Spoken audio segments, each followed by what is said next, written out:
I was clueless on that first one. I didn't have a clue.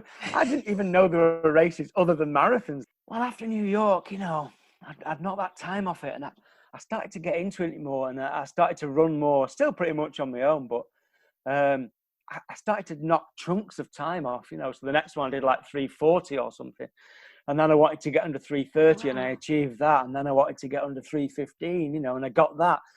And so I just kept on training, and I got the running magazines, and I started following programs out of the running magazines, and I sort of plateaued at just outside, about 3:08, I think. I plateaued. I couldn't get any quicker. And so then I joined Stockport Harriers. I did World's Fastest Baby, and I got that. I did World's Fastest Schoolboy, and I got that. I went for World's Fastest Smurf. I did a fairy one, yeah. I mean, the fairy and the baby, they looked horrific. It looked horrible. You didn't sort of think it through. And then sometimes I'd go and I'd try a costume out because, it's important. I had like an inflatable horse thing I was going to do around London. And I went off down the canal on it, and it was a disaster. It was never going to work. I think the best impact I ever had was with what they used to call a pair of cheeky breeks. And that's a pair of shorts with a bum on, a plastic bum. Oh, right. You had the impact at the front of similar to what you had in Barcelona. I know that bloke. Who's that? And as they looked around, they saw what they thought was a bare bum. Emmerdale had, largely through Chris Chittell, who plays Eric Pollard, for people who watch the show, who's been there for donkey's years. He's always been a runner. When I first arrived at work, it's like you're looking for associations with people so that you can get a connection. And I knew he was a runner. And so I got talking to him first day and said, "Hi, Chris, I'm a runner as well." "Wonderful, come and join the team," and he got me involved with the leukemia, with the Bloodwise team back then. And at one stage, we had 16 people doing the Great North Run. Hi, my name is Michelle Lewis. 10 years ago, you'd have been lucky to see me run to the end of the road. These days, running is second nature to me. From marathons to park runs to putting my own running group through their paces. You'll often see me in suitably loud attire, getting ready to pound the pavements. And here's a secret. If I can do it, you can too. There's so many wonderful and inspiring stories in the world of running. And not just running, some of my favourite tales involve those who take to their wheelchairs, bikes, or simply their own trusty feet in an attempt to get fitter, faster, or just have some fun. In this podcast, I'm going to be in conversation with some of the most inspiring and fascinating of these people. Remember, it's your time, your speed, your way. The only person you need to keep up with is yourself. Hey, welcome to this week's episode of Running Tales, and this week's guest I met in Barcelona. He saw me at mile 3 with my Union Jack top on and gave me a shout out, and it was a case of running a few miles thinking, I know this bloke, I know him, and then the name came to me and I was like, whoa. And then at mile 26 I had 200 meters to go, and I don't know if you remember this, but we'll talk about it. I don't know if you just saw, or the fact that you just saw that I had, me again with my GB top on, that I just looked at the 26 mile point and looked at my watch that said 26.7, and I just deflated. And you came from nowhere and said, "Come on, you've got this." And all of a sudden, I just had all this energy and raced to that finish line and got my best marathon time. And it's to this guest. And then a couple of months later, after telling my mum and dad that I met this person who are big fans, and it was a case of, yeah. To then do a marathon in Brighton with my dad and then meet this guest 10 miles in because my dad got injured. And we said hello to each other and had a good old natter, and you said hello to my dad and said some nice words. That now that my mum and dad 100% believe me, not that they shouldn't because I'm their daughter, but the guest I'm talking about is Tony Audenshaw, who is better known as Bob in Emmerdale, or lately on YouTube he does In the Shed. But what I'm curious to know, and like you, is what is his running tale? So over to you, Tony. Well, my running tale is that I only meet people on marathons beginning with B. Yes. And I do that because of my on-screen name, Bob. So I did, I did Barcelona, and then I did Oslo, and then really? Brighton. No. Oh, what? No. But you were Yeah, supporting. You were supporting. You wasn't running. that's right. I mean, with Barcelona, my mates were running it. I might have been injured at the time, or You were. I You were. certainly, I Yeah. certainly wasn't up for it. I ended up actually running miles that day, getting between different places. I had a Vuvuzela with me. I've got a mate who's got an apartment in Barcelona, and so he runs there a lot, and he's done the marathon a few times. And so that's why I was there then. And then I was at Brighton because two really good friends of my wife who had never run. I mean, they had never run. Oh, wow. And Okay. they decided to run that, well, very early on with this, but my wife was ill and my wife died. And at my wife's funeral, I did a little speech saying how people could achieve things, you know, if they put their mind to it, because that was something she really believed in.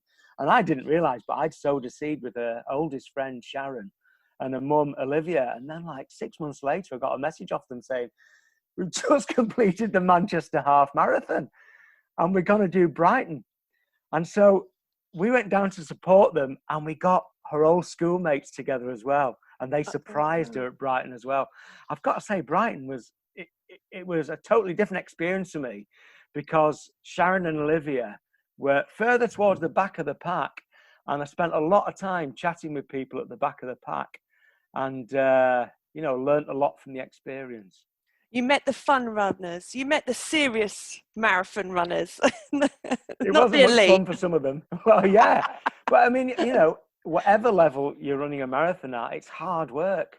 It's really hard if you're doing it in 2 hours and a bit. It's really hard if you're doing it in 3 hours and a bit, or 4 hours and a bit, or 7 hours and a bit. You know, it's hard for anybody. So let's get down to you. When did you start running?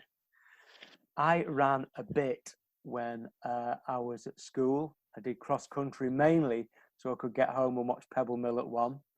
You didn't have to, if you did cross country, you didn't have to go in and do games, and I wasn't that keen on games. So I did a little bit of running then. And then when I was at college, I did a little bit of running, and I did a race, run the world. I don't know if you remember that. Everybody wants to run the world. Tears for Fears did an actual version of it, and went to Hyde Park and did a 5K or whatever, I can't remember. And then just dropped it really. And then I put some weight on, quite a bit of weight, in my late 20s, early 30s. And I got this, a mate of mine who was an actor.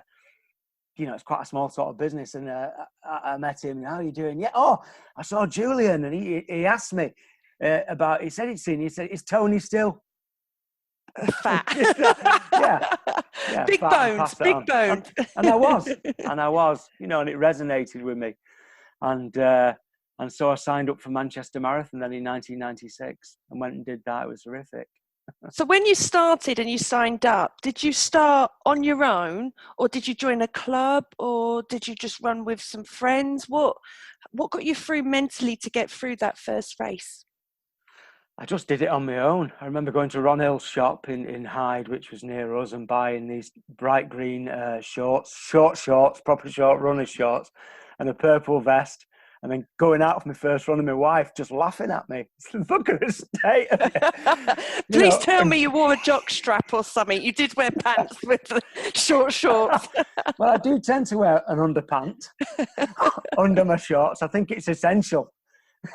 Yes. But I can't remember because it's a long time ago. But I probably would have done, yeah. I remember going out and not being able to run a mile, you know, and this is before Couch to 5K and all that. I didn't really have much to go off. I had a pamphlet that the Manchester Marathon gave out that sort of had a training program in, but I wasn't at the level where I could, you know, I couldn't run a mile. So I went out and just kept on going out and just put up with it. And it was horrible. You know what it's like when you start off, and just persevered. And then, you know, I did it. You did? And what was it like when you crossed the line and you got that medal put over your neck? Did you think, take it off me, it weighs too much, or, yay, I did it? Well, yeah, I mean, even though I didn't train perfectly, the overriding feeling was that the achievement wasn't the marathon, but the achievement was the training for it. Yeah. You know, and it was really hard. And, you know, 20 miles in or whatever, I completely went bonk. I started to walk. I'd not trained enough.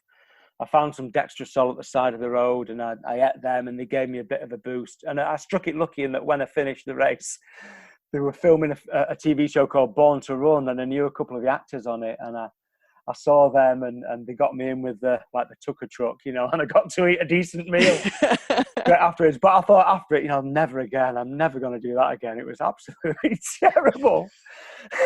And then what happened? You booked a race.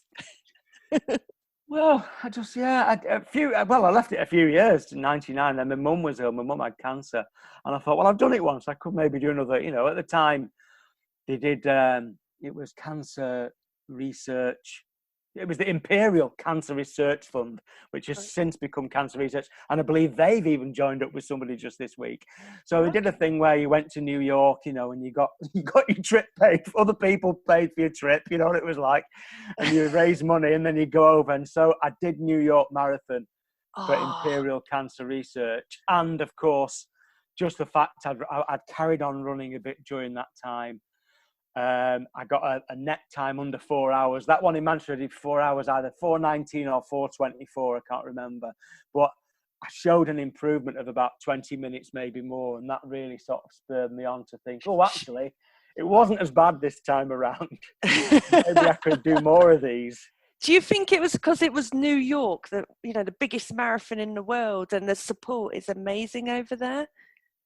Yeah, it did make a big difference. But I trained more. Full stop, and so that I knew what I was doing a bit more. I was clueless on that first one. I didn't have a clue.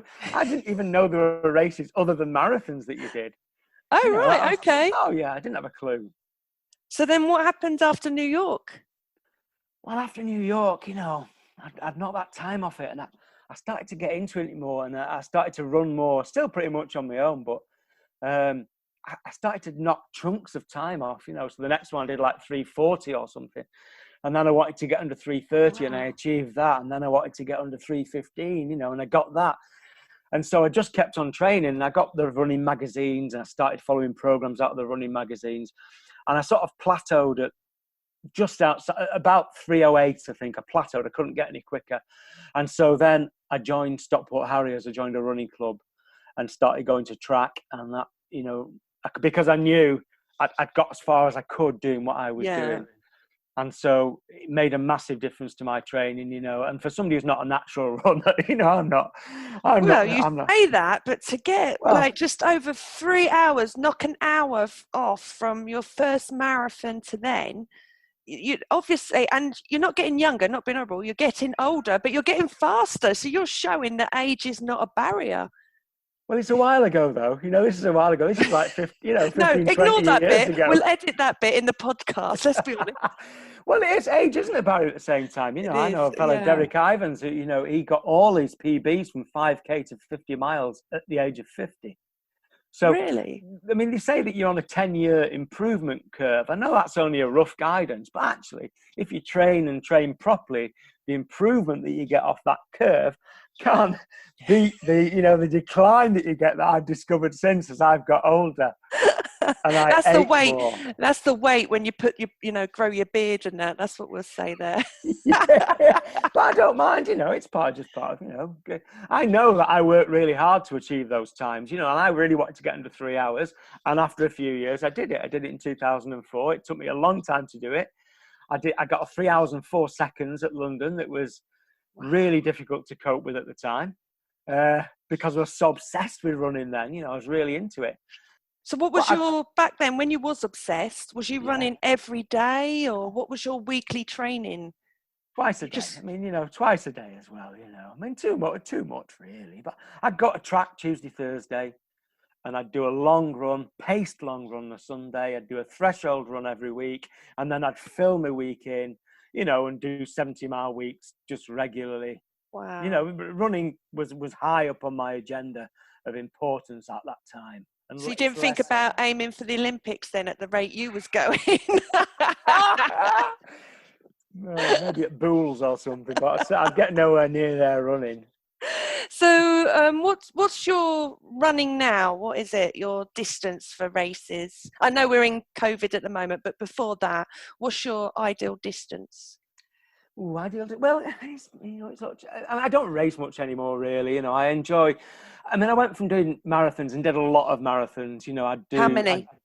I did a lot. I've not got if you include ultras, I've done over 50. So, Oh, but wow. I don't know exactly how many. So we do regularly do proper racing, a spring marathon and an autumn marathon. And as a family, we'd build an autumn marathon around a holiday. So, Okay. and go away with friends, you know, and we'd do like Mallorca or the sort of Luberon in France, you know, or Who started Amsterdam. that in the family? Was it you? Because I bet you're not loved if it was. Well, the kids got a holiday still. You know, True, and my true. wife by this time, she didn't run when I started running, but she ran. I mean, she maybe Oh, Ruth did like 10 marathons, 4 ultras, you know, and so she was quite happy to run as well. And like our friends ran. So it was just a really nice way of having the autumn break. And I do other sort of marathons in between as well, you know, and then when I couldn't get any faster, I did things where like I did fancy dress marathons. I was part of the good. what was Leukemia Research Fund, then became Leukemia and Lymphoma Research Fund, and then became Bloodwise, and now it's called Blood Cancer UK. This is how long we've been going at these things. They've had multiple name changes, and I was part of their team, and their team was the first time that celebrities, you call them, had been linked with running, and they went, you know, way back to the 70s, and so it was great to be part of that team, and I do runs with them. But when I got a bit slower, I'd have to. My job was to get their vest either on the telly or in the newspapers and magazines. And so what I had to do then was go into fancy dress. And so I did quite a few fancy dress marathons and got a couple of Guinness World Records along the way doing that to try and get that charity vest out there, you know, and get more money in for the charities. Now, I'm a big fancy dress runner as well. I'm big, and I'll send you some links during lockdown what I was up to. Yeah. But please give me examples, just for me personally. What was you fancy dressing as? The first one I did was Elvis. Okay, yeah, I can imagine Might that. have been, I don't think of Tarzan's banana phone where I did it in a loincloth, but I can't remember if that was the first. I did an Elvis where they were actually promoting people to do the Guinness World Record as the fastest Elvis, which is somebody very, very quick now. I did that. I did the world's fastest baby and I got that. I did world's fastest schoolboy and I got that. I went for world's fastest Smurf. I've got to see Smurf. pictures. You have to put these on your social media. I have to see pictures. I think I've got photos somewhere of all this nonsense. I did a fairy one. Yeah, I mean the fairy and the baby, they looked horrific. It looked horrible.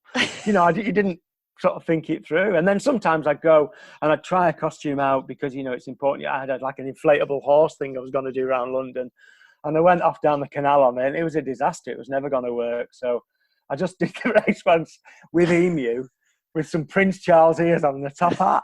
It was stupid. And I did it once with, I think the best impact I ever had was with what they used to call a pair of cheeky breeks. And that's a pair of shorts with a bum on, a plastic bum. Oh, right. You had the impact at the front of similar to what you had in Barcelona. I know that bloke. Who's that? And as they looked around, they saw what they thought was a bare bum. So it was absolutely brilliant. You know, it worked really well. Brilliant. And easy to wear. I can recommend it. Really easy to wear. Not like you've a heard rhino. it here. Yeah, or a fridge on your back to get attention. So have you at London, because I've noticed I never got into London. I've done 15 marathons to date. And I love watching London marathons. I love watching the elite runners, and I love looking out for the fancy dress, trying to find the wackiest one. And I do also, now I've noticed in recent years, they do the celebrities and they monitor how far they're going. Have you done that? I don't think I've seen you in recent years do it, or have I missed you? I've not done it for the last few years. I've not done London for, well, it'll be 3 or 4 years. Since Ruth was ill, really, I didn't feel like doing it, so I didn't do it. Before that, I was part of all that and fastest celebrity, and there was a bit of a thing where BBC artists were favoured over ITV artists, and obviously I'm an ITV artist, so sometimes ITV artists wouldn't feature on that sort of thing because they had no association with the feed. All that stuff goes on. It's, you know, a lot of nonsense, really. But I love London. I mean, you say New York's the biggest in the world. I think London's the biggest marathon in the world. They're very similar to run, But I think London's got that edge of just being that little bit more magic. And I'm sorry I haven't had a chance to run it. And I hope that you will get that experience. Fingers crossed one day. Fingers brilliant. crossed. Obviously, where you work, it's very hilly. And I heard earlier in previous training in your younger days that, you did tempo and that. But do you do hill training, especially round where Emmerdale's filmed? Do you use those hills? Where Emmerdale's it's filmed in the studios in the centre of Leeds. So we've got a canal towpath nearby. The village is 8 miles away in a place called Eckup. And there are hills around there, but I'll tend to do sort of undulating loops and that sort of thing. I do a lot of hill work where I live, which is in the Derbyshire Peak District. Oh, perfect. And I go through stages where I'll follow some sort of a plan. I've just done 11 weeks of 3 sessions a week where it's largely been hill sessions, where I'll take, a local hill and I'll do it 3 times or 5 times, depending on the length of it. I'm on Strava, so I've started using Strava segments as ways to motivate myself when I'm running on my own and do that. But yeah, I don't really run much around work. I tend to run at home more. But don't you get encouraged by the youngsters on the set? The guy that played Andy was a bit of a fitness, but he did a lot of weightlifting. Did he ask you for any experience? Kelvin Fletcher, he's a great lad, and he's a great dancer too, as we've discovered. Too. Wow, who knew that? He was absolutely, he owned that show, didn't he? No, I mean, there's a lot of fit people, a lot go down the gym. Emmerdale had, largely through Chris Chittell, who plays Eric Pollard, for people who watch the show, who's been there for donkey's years. He's always been a runner. When I first arrived at work, it's like you're looking for associations with people so that you can get a connection. And I knew he was a runner. And so I got talking to him first day and said, "Hi, Chris, I'm a runner as well." "Wonderful, come and join the team." And he got me involved with the leukemia, with the Bloodwise team back then. And at one stage, we had 16 people doing the Great North Run, which is amazing. I mean, that is a lot of people. I know that EastEnders had a big input in London. Was it last year or the year before? When Barbara Windsor was ill. Last year, yeah. Yeah, and we've got a big. It's a real shame, but we were going to do a Ride London this year. We had a big team again of people to do a cycling event. So we're fit. There's a lot of us who are fit, but it's not so much just the younger people. A lot of the olders, pensioners are actually quite fit. Oh, so how have you been coping during COVID? You said you've been doing hills. Have you had family around with you as well, and friends to keep you, mentally, alive? Yeah.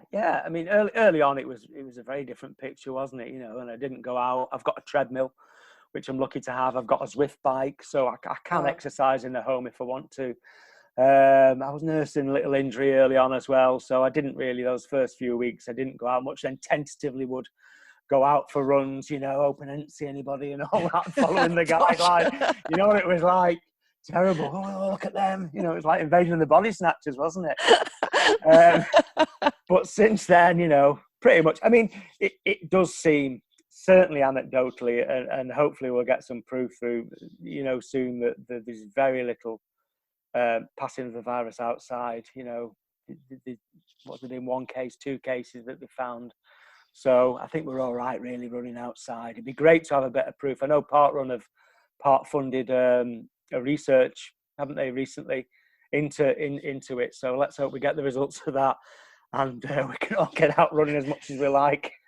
Can I ask you, are you a park runner? Because I'm a big park runner and I'm a run director at my local park run in Northampton. So I can talk park run the rest of this episode. But are you a park runner?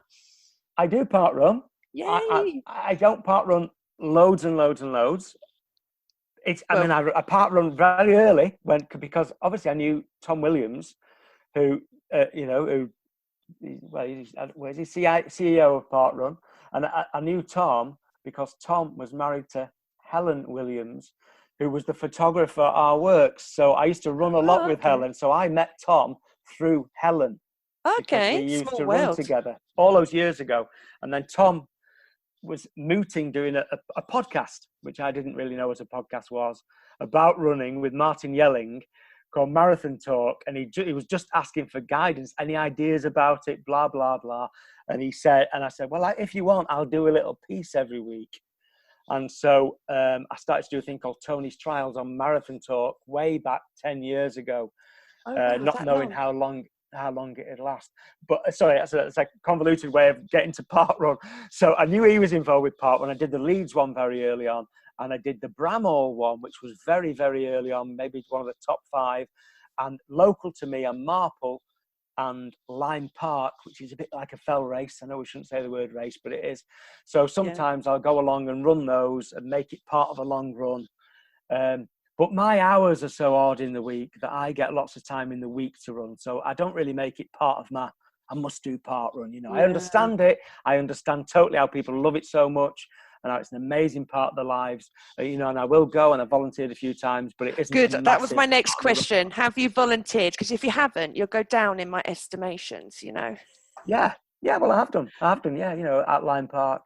Have I done it at Marple? I can't remember. Not for a while, but I've not parkrun for a while either. But yeah, but it's something you will take back up. It's when you've got the time. Yeah, and when I'm back doing it again, and yeah. Especially if one came locally. Yeah. And I know that, and I sort of get the sense that they're thinking about it, either in New Mills where I live or in Hayfield. It's just getting the right place, isn't it, and doing it, True, then it's a lot easier to get to and make it part of your week and not let people down, isn't it? Yeah. Well, can we mention Marathon Talk? Because you've just been on there this week on episode 555. And then you was asked what you're going to do this week. Yeah. And then you stumbled on what podcast you was going on and going, Michelle Miles, Michelle running. Can you just get it out there that it was Running Tales? Running Tales. You'll know that if you're listening to this. You'll know it. I'm really sorry about that. I normally put it in the show notes, and I do need to follow these things. And then it suddenly dawned on me, I've not mentioned it. And then I just blanked. And the thing was, the first time. In a previous episode, I've done Liz yelling. So it was funny as well that you was talking to Tom and didn't click, But thank you anyway for giving Michelle me a mention. So thank you. What would you say, if we round this off, Tony, would be your best advice to anyone thinking of starting running? Well, I'd say you can do it. For one, you can do it. It's not always pleasant. It's not always enjoyable. Don't think just because people are banging on all the time about it being super great and wonderful on social media all the time. It isn't really. A lot of it's a bit of a drag. A lot of it's a pain, but you can do it. Don't compare yourself to other runners. It doesn't matter that other runners are faster than you. If you go for a run with somebody, don't worry that you're behind them or in front of them. It doesn't matter. It really genuinely doesn't matter. You can get faster if you want to get faster, by doing interval sessions and that sort of thing. I think for a marathon, if you want to improve your marathon time, I think a threshold run is the thing which will give you the most improvement, and that's running at a very high aerobic level over distance. It's uncomfortable, but when it comes to race day, it makes the whole thing easier. Just enjoy it. Most people who are runners are nice people, most of them, and so you'll get a great social life out of it. You'll find all of a sudden that once you go into running, that your friend group changes, and True. That and that Very all of a sudden you're a different set, and it's all about the people that you run with, and you start to eat with them and go on holidays with them and drink with them and all that sort of thing as well. So I take it then that you're not worried about your diet when you're running. You just eat what you want, and I do. I've got a sugar tooth. I've got a not a great diet. And I know that it's a bit of an issue for me in that when I started running, I ran really to lose weight, and it sort of worked because I was looking after the kids when they were small, and I'd finish off the yogurts and all that, and I'm a greedy person, and I know that it's really important that we don't say that running is a punishment for food. I totally get that, but for me, it is a way of me keeping my weight down a bit. And so, I can't eat what I want, unfortunately. If I did, I'd be massive. I run miles now and I'm overweight, and it feels terrible. So final question then, are you a rain runner or a sun runner? Well, I'm more of a sun runner, really. I like to go out when it's sunny. I don't mind if it rains once I'm out there, but I'll look outside if it's raining. I won't go out as much, but I will do. And I did that Manchester Marathon in 2012, which, if anybody did that, it was in apocalyptic weather. And so everything after that actually seems okay. Oh, well, thank you, Tony, for, doing this episode with us. And it was so lovely to have you on and catch up with you again. It's been a delight, and I'll look out for you in Berkhamsted or Birmingham or wherever you're going to run your next marathon. Brussels or... I hope you enjoyed this week's Running Tales podcast. Please, please, please leave us a rating or review wherever you listen. It helps other people find us so they can listen too. Thanks for listening, and I'll see you next week for another Running Tale.